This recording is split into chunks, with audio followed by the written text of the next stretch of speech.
یہ لکھا ہے کہ حضرت عمر فاروق رضی اللہ تعالیٰ عنہ کے دور میں بھی کس طرح کا واقعہ پیش آیا۔ ایک نوجوان تھا، حسین و جمیل تھا، اللہ نے حسن عطا کر رکھا تھا بڑا۔ اس نے جب بھی نماز پڑھنے کے لیے آنا نا تو راستے میں ایک عورت تھی، اس کی نظر پڑتی، اور یہ کہا گیا ہے کہ جو نظر ہے یہ شیطان کے تیروں میں سے ایک تیر ہے۔ اسی لیے تو حضرت جی نظریں جھکا کے چلنے کا حکم دیا گیا ہے، کیونکہ جو نظر ہے یہ شیطان کے تیروں میں سے ایک تیر ہے حضرت جی۔ پڑھ تو یہ ایک دفعہ جاتی ہے لیکن کتنی دنوں تک حضرت اس نظر کا جو اثر ہے وہ دل سے نہیں جاتا۔ اپنی نظریں بڑی سنبھالو، اپنی نظریں بڑی سنبھالو۔ اس کی تو نظریں پاک تھیں لیکن راستے میں ایک عورت تھی، اس کی پاک نہیں تھی۔ اس نے آتے جاتے جاتے آتے آتے جاتے اس کو دیکھنا، شیطان نے اپنا کام کرنا شروع کر دیا۔ اس نے ایک دن کیا کیا، اس نے اپنی خادمہ سے نا اپنی خواہش کا اظہار کیا، میرا دل کرتا ہے کہ اس نوجوان سے نا تنہائی ملے، لیکن ملے تو ملے کس طرح؟ وہ جو خادمہ تھی ذرا پکی عمر کی تھی، اس نے کہا یہ تو کوئی مشکل کام نہیں ہے، آج ہی رات کو بات بنا دیتی۔ وہ جب عشاء پڑھ کے وہ نوجوان مسجد سے نکلا نا، وہ خادمہ راستے میں کھڑی ہو گئی۔ اس کو روک لیا، اس کو 2-3 احادیث سنائی، 2-3 آیات مبارکہ سنائی کسی کے کام آنے کے حوالے سے۔ ہمارے گھر میں مرد کوئی نہیں ہے، کچھ وزنی سا سامان اٹھانا ہے، اگر آپ اٹھا دیں تو بڑی نوازش ہوگی، اللہ راضی ہوگا، اللہ کے رسول راضی ہوگا، کوئی مسئلہ نہیں۔ اسی طرح ہوا حضرت، وہ گھر لے گئی، پچھلے کمرے میں لے گئی۔ وہ جیسے کمرے میں داخل ہوئے، وہ عورت پہلے موجود تھی، اس نے جناب اندر سے چٹکنی لگا لی اور اس کے سامنے اپنی خواہش کا اظہار کیا۔ جیسے میں نے کہا نا بڑا مشکل موقع ہوتا ہے، لیکن وہ نوجوان ہماری طرح کا نوجوان نہیں تھا، وہ قرآن والا نوجوان تھا، اس کا تعلق قرآن سے مضبوط تھا۔ اس کو یہی آیت یاد آئی، وَلِمَنْ خَافَ مَقَامَ رَبِّهِ جَنَّتَانِ، جو اپنے رب کے حضور کھڑا ہونے سے ڈر گیا، موقع بھی تھا، طاقت بھی تھی، عمر بھی تھی، خواہش بھی تھی، پھر بھی ڈر گیا۔ نہیں نہیں نہیں، میرا اللہ دیکھ رہا ہے، میں کل اپنے اللہ کے حضور کون سا منہ لے کے جاؤں گا، کس طرح اللہ اور اللہ کے رسول کی بارگاہ میں کل جاؤں گا۔ سارا کچھ کر سکتا تھا، کوئی تیسرا نہیں تھا، لیکن کیا نہیں، میرا اللہ دیکھ رہا ہے۔ وہ ایسا خوف طاری ہوا، ایسا خوف الہی طاری ہوا، گش کھا کے گر گئے نیچے۔ اب عورت ڈر گئی، آگے بڑھ کے کسی نے نبض نہیں دیکھی کہ زندہ ہے کہ شہید ہو گئے، انہوں نے سمجھا کہ شاید مر گئے۔ اس نے دروازہ کھٹکھٹایا، باہر سے اس نے خادمہ نے دروازہ کھولا، اس نے کہا یہ تو مر گیا۔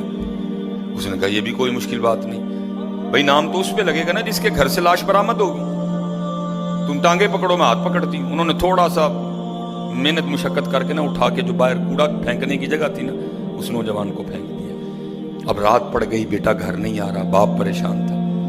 جب کافی وقت گزرا نا تو والد صاحب بیٹے کی تلاش میں نکلے، تو راستے میں کیا دیکھتے ہیں کہ وہ جو کوڑا کرکٹ پھینکنے کی جگہ ہے وہاں بیٹا پڑا ہوا ہے۔ بیٹے کو اٹھایا، گھر لے آئے، منہ پہ پانی کے چھینٹے مارے، بیٹے کو ہوش آئی۔ باپ نے پوچھا پتر کیا ہوا؟ وہ بیٹے نے پھر سنانا شروع کیا۔ جب پھر وہاں پہنچا نا، اس عورت نے مجھے دعوت زنا دی، تو پہلے تو خوف الہی کی وجہ سے بے ہوش ہوا تھا، اس بار اتنا خوف الہی نے غلبہ کیا کہ واقعی روح پرواز کر گئی ہے۔ والد نے راتوں رات جنازہ کروا دیا۔ صبح والد صاحب فجر کی نماز کی جماعت میں شریک نہیں ہو سکے۔ جب نماز سے فارغ ہوئے نا تو امیر المومنین حضرت سیدنا عمر بن خطاب رضی اللہ تعالیٰ نے پوچھا بھائی وہ آج ہمارا فلاں مقتدی کیوں نہیں آیا؟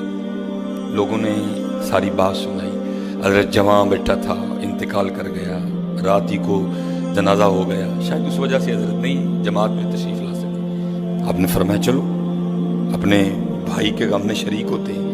حضرت سیدنا عمر فاروق رضی اللہ تعالیٰ عنہ آئے، باتیں ہوتی رہیں۔ آپ نے بیٹے کے انتقال کی وجہ پوچھی، بیٹے نے ساری بات سنائی۔ آپ نے فرمایا اچھا تیرے بیٹے کا انتقال خوف الہی کی وجہ سے ہوا ہے؟ تو اللہ تو فرماتے ہیں وَلِمَنْ خَافَ مَقَامَ رَبِّهِ جَنَّتَانِ، اور جو ہمارے رب حضور کھڑا ہونے سے ڈر گیا اس کے لیے 2 جنتیں ہیں۔ تو چل پھر مجھے ذرا اپنے بیٹے کی قبر پہ لے کے چل۔ ہائے، لکھا ہے حضرت عمر فاروق اب اس کے بیٹے کی قبر پہ تشریف لے، اس کی قبر پہ کھڑے ہو کے اس نوجوان کو باہر سے مخاطب کر کے فرماتے ہیں، اللہ فرماتے ہیں وَلِمَنْ خَافَ مَقَامَ رَبِّهِ جَنَّتَانِ، اور جو اپنے رب کے حضور کھڑا ہونے سے ڈر گیا اس کے لیے 2 جنتیں ہیں۔ اے نوجوان اب آگے تو بتا، اللہ نے تجھے 2 جنتیں دیں کہ نہیں دیں؟ تو لکھا ہے قبر سے جواب آتا ہے امیر المومنین، رب سچا، رب کا رسول سچا، رب کا قرآن سچا، میں جیسے ہی قبر میں آیا ہوں اللہ نے مجھے 2 جنتیں عطا کر دی ہیں۔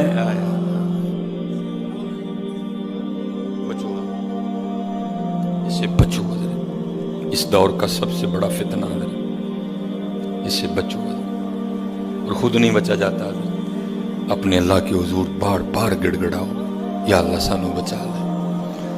اور پھنسایا حضرت ہمیں انہوں نے اس طرح ہے، ہمارے معاشرے کو انہوں نے اس طرح کا بنا دیا ہے کہ یہاں زنا بالکل بری چیز نہیں سمجھی جا رہی، لوگ فخر سے بتاتے ہیں، اور یہ قرب قیامت کی نشانی ہے، لوگ گناہ کر کے فخریہ بتایا کریں۔ آج کا نوجوان فخریہ بتاتا ہے، میری اتنی گرل فرینڈز ہیں، آج کا نوجوان فخر سے بتاتا ہے، یہ قرب قیامت ہے، یہ نشانی ہے قیامت کی۔ لوگ گناہ کر کے ڈریں گے نہیں، بلکہ فخریہ بتایا کریں گے، ہاں جی میں یہ گناہ کر رہا ہوں اور اتنی جگہ کر رہا ہوں میں یہ گناہ۔ لیکن کیا ہوگا، نیکی مشکل ہو جائے۔ آج حضرت جی آپ دوسرا نکاح کر لیں، اللہ سنت ہے، قرآن میں اللہ خود کہہ رہے ہیں فَإِن طَابَ لَكُم مِّنَ النِّسَاءِ مَثْنَىٰ وَثُلَاثَ وَرُبَاعَ۔ پہلے کی تو اللہ نے بات ہی نہیں کی، بات ہی دوسرے سے شروع ہو رہی ہے، مِّنَ النِّسَاءِ مَثْنَىٰ وَثُلَاثَ وَرُبَاعَ، پہلے کی بات ہی نہیں ہوئی، بات ہی دوسرے سے شروع ہو رہی ہے۔ جتنی مرضی گرل فرینڈ رکھ لیں آپ کو کوئی برا نہیں سمجھے گا، بلکہ لوگ آپ کے جانے کے بعد بڑا خوش ہو گئے کہ یار بڑا رنگین مزاج آدمی ہے۔ لیکن حضرت آپ دوسرا نکاح کر لیں، اسی وقت آپ لوگوں کے کاغذوں میں 2 نمبر ہو جائیں گے، پیکے بھی ناراض، سونے بھی ناراض، پرا بھی ناراض، سالہ بھی ناراض، ہیں جی، چھوٹا بھی ناراض، بڑا بھی ناراض۔ یہ کیا ہے؟ یہ قرب قیامت ہے۔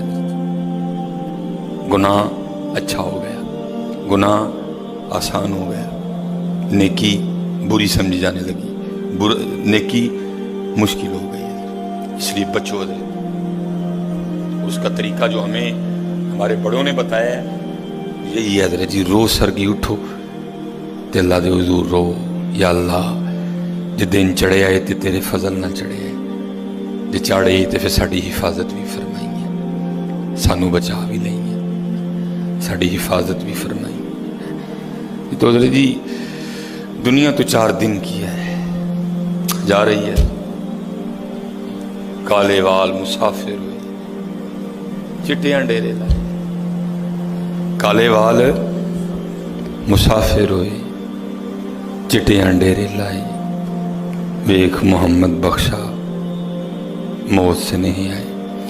اور حضرت جی اللہ سب کو اپنی حفاظت میں رکھے۔ اگر کوئی اس گناہ میں پھنسا ہوا ہے، اگر کوئی اس گناہ میں پھنسا ہوا ہے تو میں کہوں گا کہ توبہ کر لیں سارے حضرت، کیونکہ حضرت یہ وہ گناہ ہیں کر تو ہم رہے ہیں لیکن اس کی سزا ہماری نسلوں کو بھگتنی پڑنی ہے، کیونکہ امام شافعی رحمۃ اللہ تعالی علیہ فرماتے ہیں زنا وہ قرض ہے جو لے تو رہا ہے لیکن چکائے گی تیری اولاد۔ زنا وہ قرض ہے جو لے تو رہا ہے لیکن چکائے گی تیری اولاد۔